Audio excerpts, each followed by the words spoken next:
क्या आप चूहों से परेशान हैं? तो ये सारे वीडियो देखिए, इससे आपको चूहे पकड़ने और भगाने के बहुत ही अच्छे उपाय मिल जाएंगे।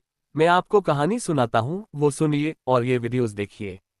पहली कहानी सुनिए। एक गांव में एक बिल्ली रहती थी जो रोज चूहे पकड़ती थी। एक दिन उसने एक बहुत चालाक चूहे को पकड़ने की ठानी, लेकिन वह चूहा इतना तेज था कि हर बार बिल्ली को धोखा दे देता। आखिर बिल्ली ने जाल बिछाया, उसने खुद को बीमार दिखाया और जमीन पर लेट गई। चूहा पास आया और बोला, तू जरूर चाल चल रही है। पर बिल्ली ने कुछ नहीं कहा। जब चूहा बहुत पास आया, बिल्ली ने झपट्टा मारा, पर इस बार चूहा पहले से तैयार था और वो बिल्ली के सिर पर मिर्च पाउडर फेंककर भाग गया। इस कहानी से हमें ये सीख मिलती है कि चालाकी पर चालाकी चलना हमेशा सही नहीं होता। दूसरी कहानी सुनिए। मोहन को घर में रोज चूहे परेशान करते थे, वह हर रात अनाज खा जाते। उसने इंटरनेट से स्मार्ट ट्रैप बनाया, सेंसर, लाइट और अलार्म वाला।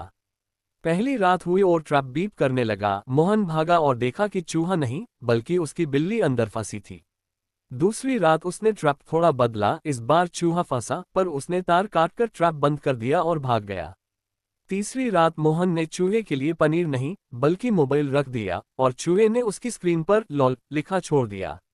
इस कहानी से हमें ये सीख मिलती है कि कभी कभी तकनीक से ज्यादा दिमाग की जरूरत होती है। तीसरी कहानी सुनिए। दादी के रसोई घर में चूहे बहुत बढ़ गए थे। किसी ने कहा, मार्केट से ट्रैप ले आओ। पर दादी बोली, हमारे जमाने में बिना मशीन के भी चूहे भागते थे। उन्होंने मिट्टी के घड़े में चावल रखे, ऊपर से नींबू का रस छिड़क दिया। चूहे आए, रस की खुशबू में फंसे और फिसलकर अंदर गिर गए। अगले दिन दादी ने सभी चूहों को दूर जंगल में छोड़ दिया। इस कहानी से हमें ये सीख मिलती है कि अनुभव और परंपरा दोनों में विज्ञान छिपा होता है। चौथी कहानी सुनिए। कक्षा 5 में टीचर ने कहा, बच्चों, प्रयोग करो और कुछ नया बनाओ। रवि ने चूहे पकड़ने की मशीन बनाई जिसमें सेंसर, ध्वनि पहचान और छोटा दरवाजा था। टीचर ने तारीफ की, पर अगले दिन जब वे स्कूल पहुंचे तो स्कूल की सारी कॉपियां और पेंसिलें गुम थीं। क्लासरूम के कोने में एक नोट्स लिखा पड़ा था, आपकी मशीन बहुत बढ़िया है पर मैं उससे भी तेज हूं। लिखने वाला हिम्मत वाला मिस्टर चूहा। इस कहानी से हमें ये सीख मिलती है कि बुद्धिमत्ता की कोई सीमा नहीं होती, न इंसानों में न जानवरों में। पांचवी कहानी सुनिए। एक वैज्ञानिक ने अपनी बिल्ली के लिए रोबोकैट बनाई जो चूहे पकड़ सके। रोबोट बिल्ली बहुत तेज थी, उसने सारे चूहे पकड़ लिए।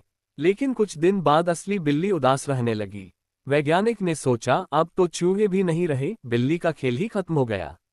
उसने रोबोकैट बंद कर दी और बिल्ली फिर खुश हो गई। इस कहानी से हमें ये सीख मिलती है कि हर किसी को अपनी मेहनत और खेल का आनंद चाहिए। छठी कहानी सुनिए। एक किसान का अनाज घर रोज खाली होता जा रहा था। उसने सोचा चोर है, लेकिन असल में चूहों का झुंड था। उसने रात में बैठकर पहरा दिया। एक चूहा आया और बोला, भाई थोड़ा अनाज हमें भी दे दो, हम भूखे हैं। किसान पिघल गया, उसने एक कटोरी अनाज बाहर रख दिया और ऐसा रोज करने लगा। अजीब बात यह हुई कि बाकी चूहे अंदर जाना छोड़ गए। इस कहानी से हमें ये सीख मिलती है कि बांटने से नुकसान नहीं, शांति मिलती है। सातवीं कहानी सुनिए। एक छोटा चूहा सपने में खुद को सिंह राजा के सामने देखता है। वो कहता है, मुझे भी ताकत दो ताकि कोई मुझे न पकड़े। सिंह मुस्कुराता है और कहता है कि तू ताकतवर तो बनेगा, पर अपने डर से ऊपर उठना सीख। चूहा जागता है और उस दिन से भागना छोड़ देता है। वह इंसानों के घर से दूर अपनी बस्ती बनाता है और सबको काम बांट देता है। इस कहानी से हमें ये सीख मिलती है कि असली ताकत आत्मविश्वास में होती है। आठवीं कहानी सुनिए। रीना ने देखा कि उसकी गुड़िया का कपड़ा रोज कुतर जाता है। उसने चूहा पकड़ने का निश्चय किया। उसने एक छोटी टोकरी में गुड़िया रखी, अंदर पनीर और ऊपर धागा बांध दिया। रात में जैसे ही चूहा आया, रीना ने धागा खींचा और चूहा फंस गया। पर रीना ने उसे नहीं मारा, उसने जंगल में छोड़ दिया। इस कहानी से हमें ये सीख मिलती है कि दया हर जीत से बड़ी होती है। नौवीं कहानी सुनिए। एक साधु तपस्या कर रहे थे, पर रोज चूहा उनकी पूजा की थाली से प्रसाद चुरा लेता। साधु ने सोचा कि यह भी भगवान की लीला है। उन्होंने चूहे के लिए रोज थोड़ा प्रसाद अलग रखना शुरू किया। कुछ दिनों बाद चूहा खुद थाली के पास बैठता, पर चुराता नहीं, मानो पूजा में शामिल हो गया हो। इस कहानी से हमें ये सीख मिलती है कि प्रेम से बुरा भी भला बन जाता है।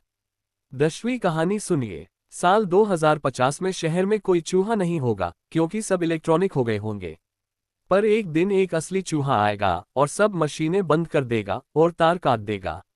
शहर के इंजीनियर भी ये बोलेंगे, ये तो प्रकृति का बदला है।